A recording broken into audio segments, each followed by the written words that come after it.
Many people see Samira as this unreliable all-or-nothing champion, but the best Samira players disagree with that. When looking at what the rank 1 Samira does, for example, you will realize that they take full advantage of Samira's biggest strength. She has the deadliest and most consistent punish game in all of League of Legends.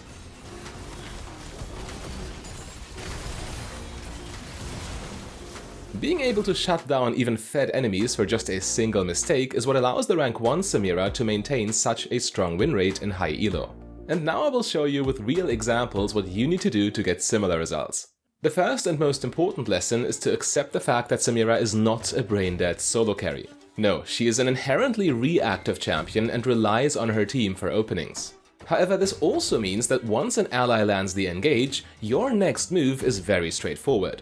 With your point-and-click passive and your dash resets, Samira can punish even high elo opponents while they can't do anything to escape. In order to maximize the efficiency of Samira's punish game, the rank 1 player still goes for a Dustblade build despite the fact that the item got nerfed. Just for the record, it got nerfed specifically because of Samira, so she can no longer turn invincible in her ultimate. And while this does make her more vulnerable in fights, the added bonus damage from Dustblade nonetheless enables Samira to kill her opponents before they can kill her in most cases. However, the enemy will look for opportunities to disrupt you, as Samira is very vulnerable to crowd control herself. Should the enemy be successful and manage to flank you, you can under no circumstances continue with your play. Samira has to disengage in that case and look for a better angle. Remember that your ultimate especially is 100% useless as long as the enemies still have a crowd control spell left for you. But fighting without your ultimate also has its merits, as the protective invincibility from Dustblade will of course activate as normal here.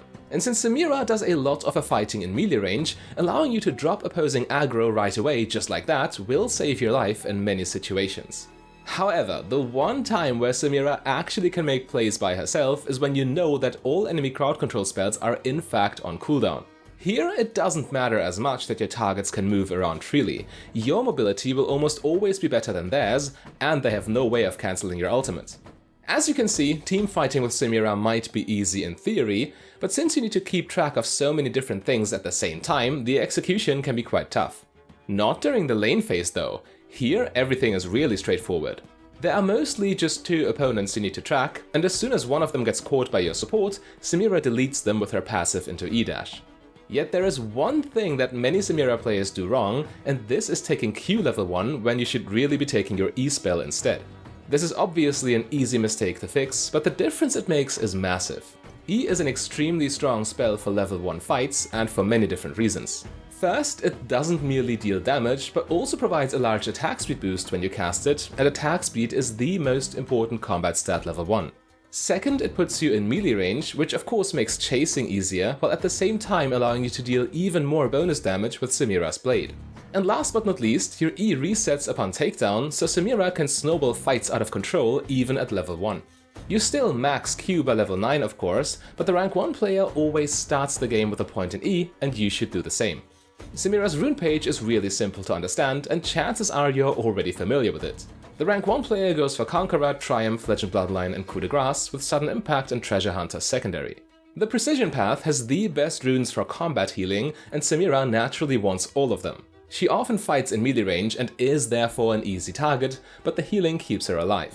While Treasure Hunter is also very common as it makes snowballing easier, the choice of Sudden Impact is quite interesting and honestly debatable. Yes, it is more early power for an even better lane, but other high elo Samira players also advocate for Eyeball Collection for better scaling, or even Taste of Blood for more healing. But Sudden Impact does have some natural synergies with the lethality items the rank 1 player likes to buy. There are 2 main build paths, one for closing games fast when you snowball, and one for more slow-paced matches. The snowballing build is Dustblade into Collector and Lord Doms for maximum burst damage, only then getting more lifesteal in the form of Shield Bow before rounding out the build with Guardian Angel. The first 3 items have great mathematical synergy and are especially potent when you also get the extra lethality from Sudden Impact. Should the rank 1 player not snowball however, the build goes right into lifesteal after Dustblade, combining both Shield Bow and Bloodthirster. Being able to sustain yourself in longer fights makes it incredibly hard for the enemy to punish you for being in melee range. The effective HP from Shield Bow especially buys you a lot of time to actually apply all your sources of lifesteal, which do work with your Q and your ultimate by the way. If you want to see a full gameplay analysis of the rank 1 Samira, just click the link on your screen right there.